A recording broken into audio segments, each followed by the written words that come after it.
السلام علیکم ورحمۃ اللہ وبرکاتہ۔ ہمارا ٹاپک نماز سے کردار سازی کیسے۔ اس کے لیے سب سے پہلے اس بات کا علم ہونا بہت ضروری ہے کہ نماز کا مقام کیا ہے۔ نماز کے مقام کو جاننے کے لیے کچھ باتوں پہ غور و فکر کرنا نہایت ضروری ہے۔ سب سے پہلے ان باتوں پہ ہم غور و فکر کریں گے، ان کو دیکھ لیتے ہیں۔ نماز کا دین میں کیا مقام ہے؟ نماز میں جو کچھ ہم پڑھتے ہیں ان کے معنی و مدعا کیا ہیں؟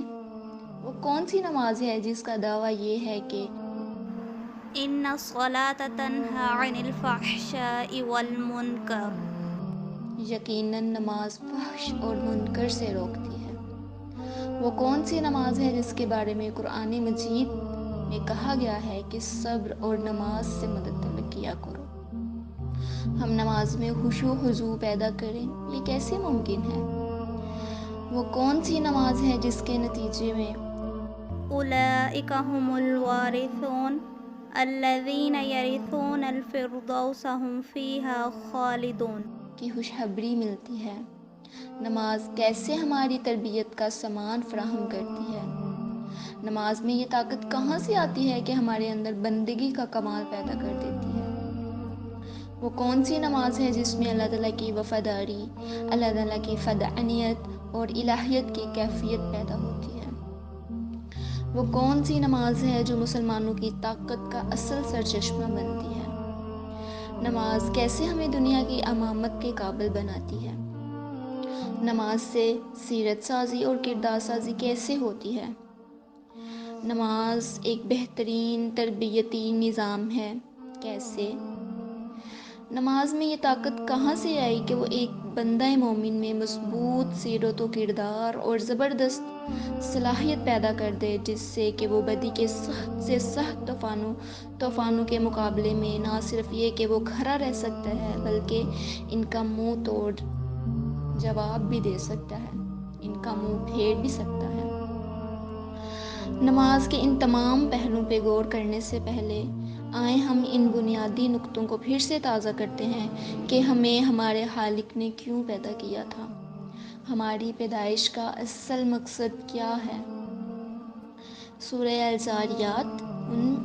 سورۃ الذاریات میں فرمایا گیا، اور میں نے جنوں اور انسانوں کو نہیں پیدا کیا مگر صرف اس لیے کہ وہ میری عبادت کریں۔ عبادت کا مفہوم آپ جان چکے۔ عبادت کا مادہ عبد سے ہے۔ عبد نوکری یا غلام کو کہتے ہیں، تو عبادت کا مطلب ہے نوکری یا غلامی۔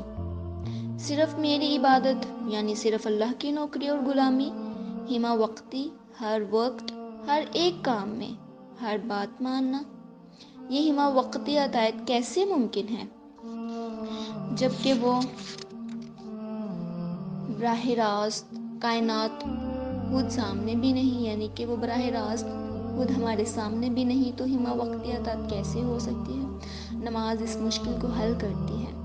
وہ اللہ تعالیٰ کو دن میں 5 بار ہمارے سامنے لے آتی ہے۔ اس لیے فرمایا، نماز تمہیں میری یاد ہی تو دلاتی ہے۔ سورہ طٰہٰ میں فرمایا گیا، نماز میری یاد کے لیے قائم کرو۔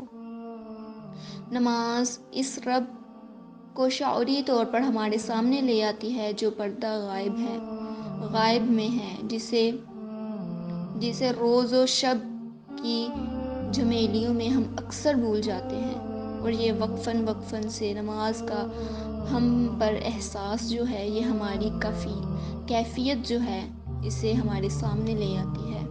اے جلوہ دیدانہ، تو میری نظر